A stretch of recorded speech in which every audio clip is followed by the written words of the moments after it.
The SUV, dark and unassuming, rolled onto Willow Creek's main street like a pebble dropped into a still pond. Dust, the color of faded ochre, puffed up from the tires, then settled again, coating the already sun-baked asphalt. Late afternoon. The light, thick and honeyed, slanted through the gaps in the clapboard buildings lining the road, painting long shadows that stretched and softened the edges of everything. Willow Creek held its breath in the warmth, a quiet hum of cicadas the only sound against the backdrop of absolute stillness. Barron Trump, in the passenger seat, straightened his posture, though the movement was barely perceptible. He observed, noted the peeling paint on the general store, the single gas pump standing sentinel outside a closed garage, the faded lettering on a sign proclaiming, "Willow Creek, EST 1888. His gaze, calm and steady, absorbed detail without comment. Mia Rosewood, beside him in the back, shifted slightly, her fingers pleating and unpleating the soft cotton of her skirt. She leaned forward, peering out the window with a tentative eagerness. "It's quaint," she offered, her voice barely above a whisper, as if afraid to disturb the afternoon's tranquility. The SUV slowed, then turned, pulling into a short driveway beside a building identified by a hand-painted sign swinging gently in the breeze. "Willow Creek Community Center."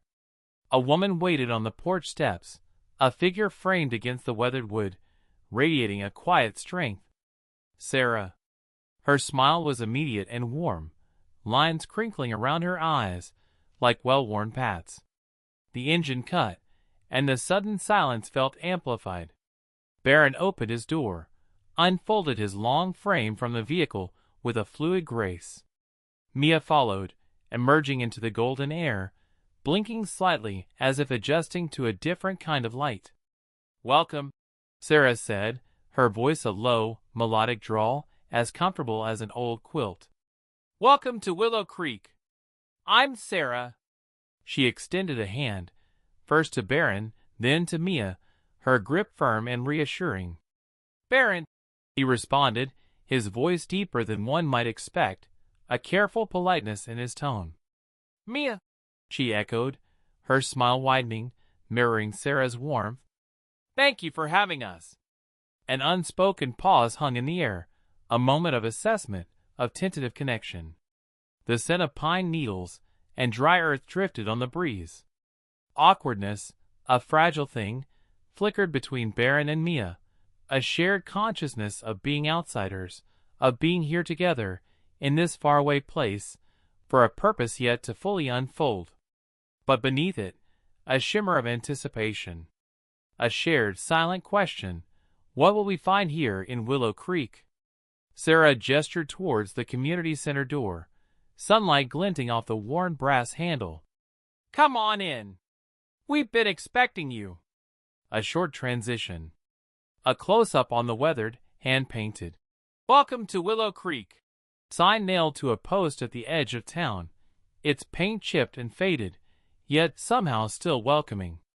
Then, a slow pan across the simple facade of the community center, its windows catching the golden light, promising warmth and perhaps something more. The kitchen of the community center was a whirlwind of controlled chaos. Sunlight, unfiltered by curtains, streamed through dusty windows, illuminating motes of flour dancing in the air. The scent of simmering vegetables and yeast, a comforting, homey aroma, hung thick and warm. Stainless steel surfaces gleamed under the bright light, reflecting the hurried movements of volunteers already at work. Sarah, with an apron tied securely around her waist, efficiently directed Barron and Mia. "Barron, if you could start on the carrots? Over there, you'll find the peeler and boards." She gestured towards a counter piled high with orange roots. "Mia, could you help Maria with setting up the tables in the main room? Linens are in that cupboard."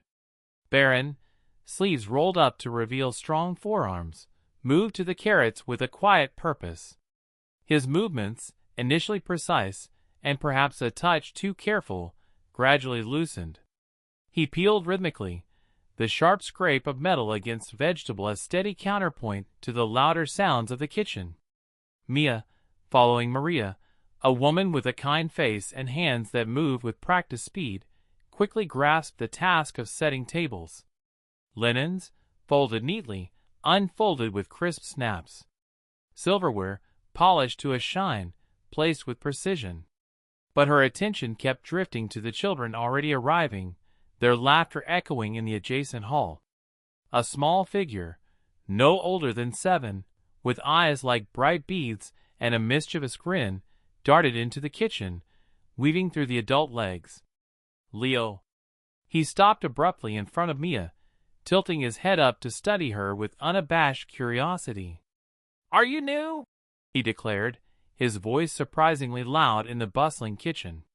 Mia knelt, her smile gentle and immediate. "Yes, I am. I'm Mia. And you must be Leo?" He nodded, puffing out his chest slightly. "I'm the fastest runner in Willow Creek." He then turned his attention to Barron, who was still diligently peeling carrots, seemingly oblivious. "Hey, carrot man!" Leo called out, his voice ringing with playful challenge. Barron paused, looked up, a flicker of surprise in his eyes. He met Leo's gaze, a hint of something, amusement, softening his reserved expression. He didn't reply verbally, but a corner of his mouth twitched, almost a smile. Mia laughed softly, placing a hand gently on Leo's shoulder. "Leo, be nice. He's helping us make a delicious lunch." She glanced at Barron, a silent acknowledgment of Leo's audacious approach, a shared moment of unexpected levity in the busy kitchen. Barron, catching her eye, offered a ghost of a smile in return. A shared breath in the kitchen's fragrant steam. Transition. Quick montage of hands chopping carrots, hands setting tables, small hands reaching for crayons in the next room, Mia's hand gently guiding Leo, Barron's hand steadily peeling, then a close-up on a child's drawing taped to the wall. A sun, a stick figure, and a bright blue flower. The cabin was small, built of sturdy logs, smelling faintly of pine and old wood. Inside, it was simply furnished. 2 twin beds covered in patchwork quilts, a small wooden table with 2 chairs, a single lamp casting a warm amber glow. Rustic, but undeniably cozy. Barron and Mia sat at the table, take-out containers spread between them, paper boats filled with fries, greasy paper bags whispering of burgers. The silence, after the kitchen's clamor, was profound. Outside, crickets chirped their evening song, a soft, rhythmic pulse. "This is good," Mia offered, lifting a fry, twirling it thoughtfully between her fingers. Awkward small talk, tentative and polite, filled the initial quiet. The weather, the drive, the charming, if faded, state of Willow Creek. Then, Barron spoke, his voice low and even, breaking the surface tension. "Sarah seems dedicated." Mia nodded, her gaze softening. "Completely. You can see it. It's inspiring." She paused, then continued, her voice gaining a touch of earnestness. "That story she told us about the center, how it started with just a few volunteers in someone's garage. It's amazing." Barron took a bite of his burger, chewing slowly, thoughtfully. "Purposeful work," he murmured, more to himself than to Mia. He set the burger down, his gaze drifting towards the lamplit window, to the darkness beyond. "It's different." Mia watched him, sensing a shift in the conversation, a subtle lowering of his guarded walls. "Different from," she prompted gently, her voice barely a whisper. He turned back, meeting her gaze directly for the first time that evening. "From expectations," he said, the word hanging in the air, unspoken but heavy with implication. He didn't elaborate, didn't mention the speech, the family, the world they had temporarily left behind. But the unspoken was palpable, a quiet undercurrent in the cabin's lamplit stillness. Mia understood. She, too, felt the weight of expectations, the quiet pull of a different kind of life, a life whispered about, not declared. They ate in a comfortable silence then, the unspoken words settling between them, a shared understanding blooming in the quiet cabin. Transition.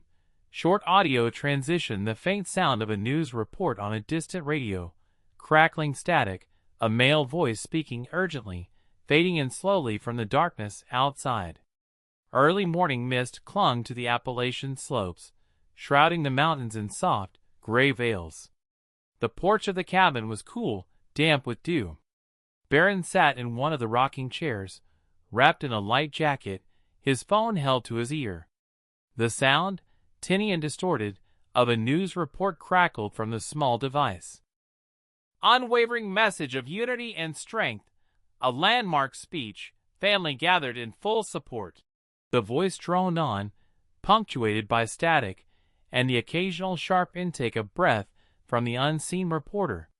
Barron listened, his expression unreadable, his gaze fixed on the swirling mist, on the distant, obscured peaks. Mia emerged from the cabin, a steaming mug in each hand.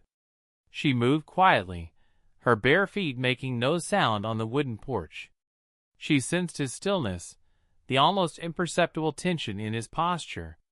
She approached, offering him a mug.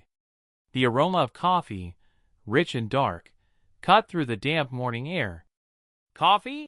she offered, her voice soft, a question and a gentle offering of comfort in one. Barron turned, a flicker of surprise, then acknowledgment in his eyes. He took the mug, his fingers brushing hers briefly, a fleeting warmth in the cool morning air. "Thanks," he murmured, his gaze returning to the misty landscape. They sat in silence then, side by side, rocking gently, the rhythmic creak of the chairs a quiet counterpoint to the distant news report, and the morning bird's song just beginning to stir. The speech, the family unity, unspoken but present, a phantom limb aching with its absence. But also something else. The shared warmth of the coffee mugs, the quiet presence of the other, the shared breath of the mountain air. Understanding, a fragile bridge built in silence, in the soft morning mist. Family expectations whispered from afar, but here, in Willow Creek, a different kind of connection was quietly, steadily taking root. Transition. Short visual transition. A slow zoom in on Mia's hand, holding the steaming coffee mug, the steam curling upwards like a gentle offering, then a cut to the exterior of the community center, bathed in the soft, diffused morning light, as Barron and Mia arrived for their second day of work. The garden behind the community center, freshly tilled earth still damp from the morning dew, basked in the full glory of mid-morning sunshine. Rows of small seedlings, vibrant green against the dark soil, stood in hopeful lines. The air hummed with the buzz of bees investigating newly opened blossoms, and the cheerful chatter of voices. Barron, sleeves rolled up, dirt smudging his cheek, was carefully loosening soil around a tomato plant with a small hand trowel. Mia, kneeling beside him, was guiding a group of older children in planting rows of brightly colored zinnias. Laughter, light and unrestrained, rippled through the air as a young girl giggled, accidentally dropping a seedling. Shared labor, the honest sweat of physical work, had loosened something in the atmosphere, a comfortable ease settling between Barron and Mia. They moved in a quiet harmony, passing tools, exchanging smiles, their movements mirroring each other without conscious effort. Leo, ever the instigator, darted between the rows, a watering can in hand, sloshing water with more enthusiasm than precision. He paused beside Barron, eyeing him with playful curiosity.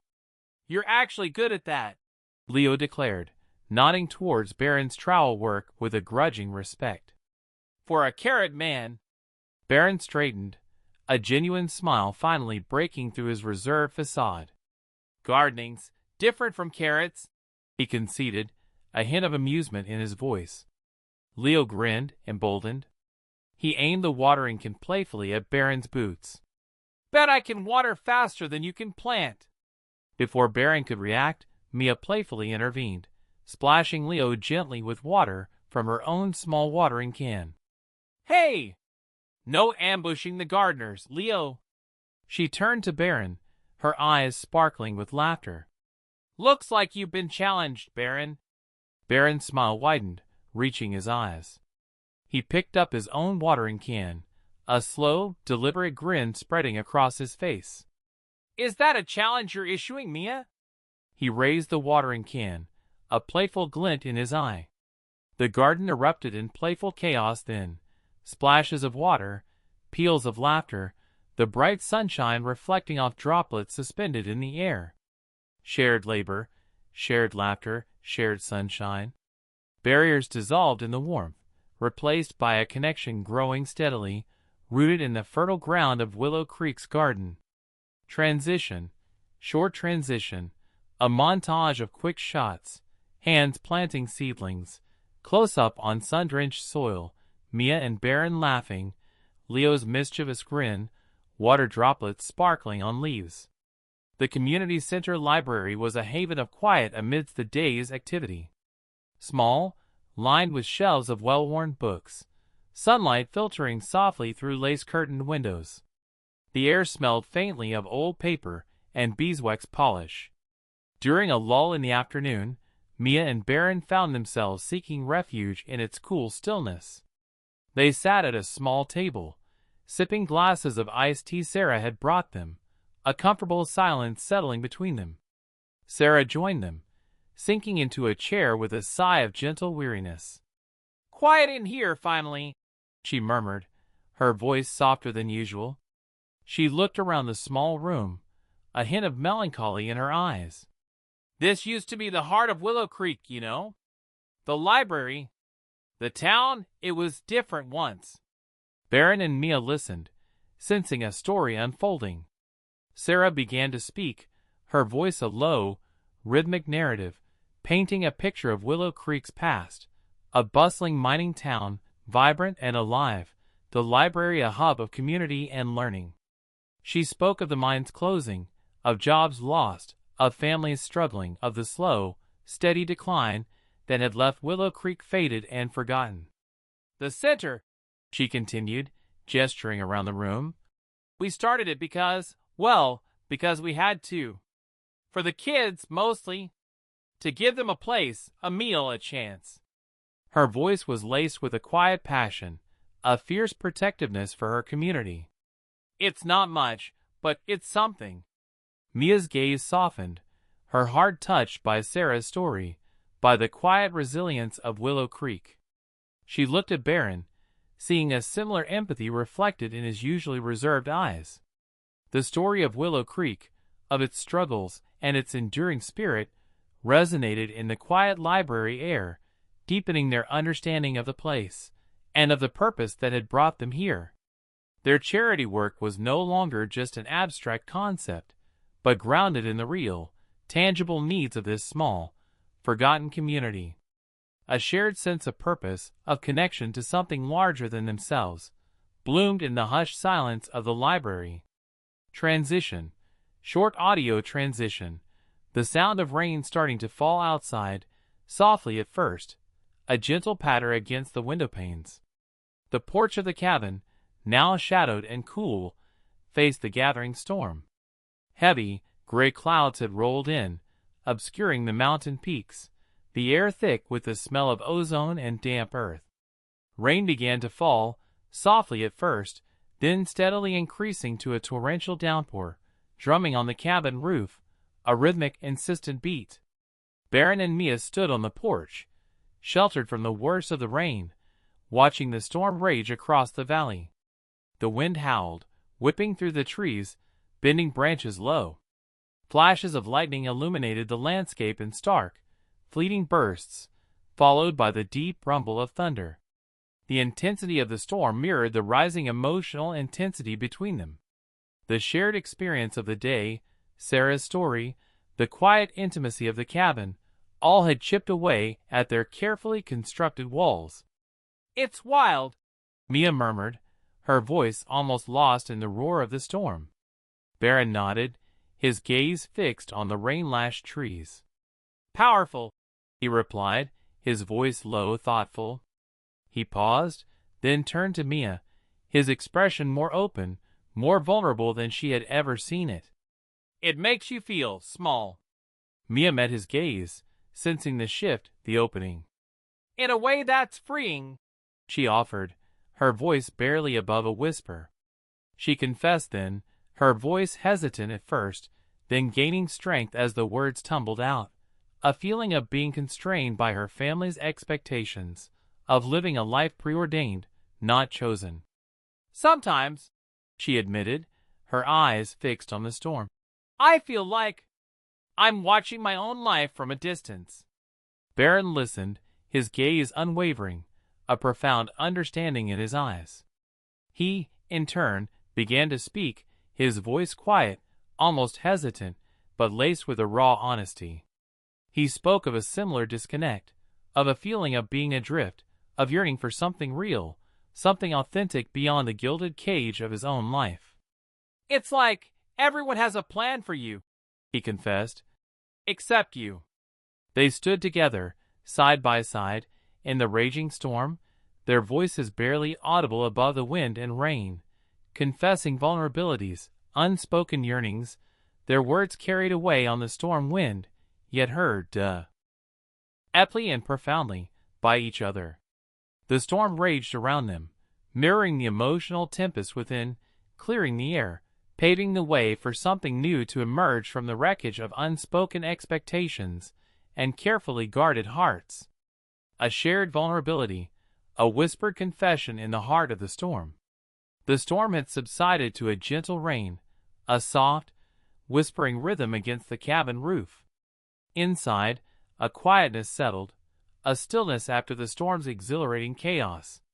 The only light came from a single lamp on the table, casting long, soft shadows that danced with the flickering flame. The air, washed clean by the rain, smelled fresh and earthy. Barron and Mia stood just inside the cabin, dripping slightly, a lingering tension hanging in the air, the residue of their shared confessions on the porch. They moved with a newfound hesitancy, a delicate awareness of each other's presence. Mia toweled her hair with a soft cloth, her gaze downcast, a flush still lingering on her cheeks from the storm-fueled emotion.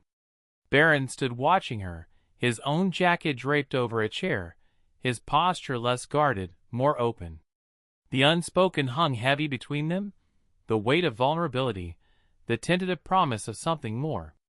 The silence stretched, charged with an unspoken question of fragile hope. In a moment of quiet bravery, a gesture so gentle it was almost imperceptible, Mia reached out. Her hand, hesitant at first, hovered in the air between them, then settled lightly on Barron's arm. A feather-light touch, yet it resonated like a chord struck in the quiet cabin. Barron stilled, his gaze lifting to meet hers. He didn't pull away. He looked at her hand on his arm, then up at her face, his eyes searching hers, a question mirrored in their depths. In that gaze, a silent acknowledgment, a quiet understanding passed between them. The unspoken feelings, confessed in whispers on the storm wind, were now tangible, real, present in the lamplit silence of the cabin. No grand declaration, no dramatic embrace. Just a touch, a gaze, a breath held and released. A quiet climax, a turning point found not in explosive passion, but in the delicate unfolding of vulnerability, in the profound connection blossoming in the silence after the storm. A silent promise whispered in the soft lamplight. Transition, short audio transition, the sound of birds chirping outside, tentative at first, then growing stronger, a chorus of morning song. The garden, washed clean and vibrant after the storm, sparkled in the early morning light. Dew clung to leaves like tiny diamonds, the air fresh and fragrant with the scent of wet earth and blooming flowers. Birdsong filled the air, a joyful symphony celebrating the new dawn. Barron and Mia worked side by side in the garden again, a noticeable ease and intimacy in their movements. They planted, weeded, watered, their actions flowing together with a quiet rhythm, punctuated by soft laughter and shared smiles. The tension of the previous days had dissipated, replaced by a gentle lightness, a comfortable joy in each other's presence. Mia's hand brushed Barron's as they reached for the same seedling tray. Their fingers intertwined for a fleeting moment, a casual touch that spoke volumes. They exchanged a quick glance, a shy smile passing between them, a silent acknowledgement of the shift in their dynamic. Leo, ever present and observant, came darting through the rows, stopping abruptly in front of them, his eyes wide with mischievous curiosity. He pointed at Mia and Barron, then back and forth between them, a knowing grin spreading across his face. "You guys are lovebirds now, huh?" he declared, his voice ringing with playful accusation. Mia and Barron both blushed, a soft, rosy hue coloring their cheeks. They exchanged another glance, this time with a hint of playful embarrassment, but neither denied Leo's pronouncement. Instead, Mia ruffled Leo's hair affectionately, and Barron offered him a gentle smile. They continued working, the playful teasing fading into the background, replaced by the quiet joy of shared labor and the subtle, yet profound, happiness blossoming between them. The garden, bathed in morning sunlight, became a haven of newfound connection, a place where whispers of Willow Creek had taken root and begun to bloom. A new dawn, not just for the day, but for them. Transition. Short visual transition. A wide shot of Willow Creek bathed in the warm morning sunlight, the mountains in the distance now clear and sharp against the blue sky. Then, a final image of Barron and Mia walking away from the community center garden, hand in hand, silhouetted against the rising sun. Willow Creek's main street, bathed in the warm glow of morning sunlight, felt different now, imbued with a gentle familiarity. The faded charm, once perceived as slightly melancholic, now held a certain quiet beauty. The dust, still present, seemed less oppressive, more like a soft, ochre blessing. Barron and Mia stood beside the dark SUV, ready for departure. They said goodbye to Sarah, warm hugs exchanged, promises to stay in touch, a genuine connection forged over shared purpose and quiet understanding. The children, clustered nearby, waved shyly, Leo offering a final, mischievous grin and a whispered, "Bye, lovebirds!" As they slid into the SUV, a comfortable silence settled between them, a silence filled with unspoken words, with shared memories. Barron glanced back at Willow Creek, a small, almost imperceptible softening in his gaze. Mia turned to him, their eyes meeting.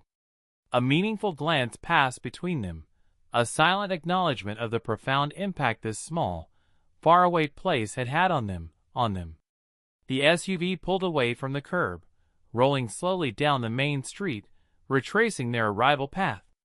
Willow Creek receded in the rearview mirror, fading into the distance, becoming a memory, a whispered promise carried on the mountain breeze. The unspoken question of their future hung in the air, still undefined, but now imbued with a quiet hope, a sense of possibility born in the heart of a forgotten town, nurtured in shared labor and whispered confessions. As the SUV turned onto the highway, leaving Willow Creek behind, Mia leaned her head gently against Barron's shoulder. He didn't stiffen, didn't pull away.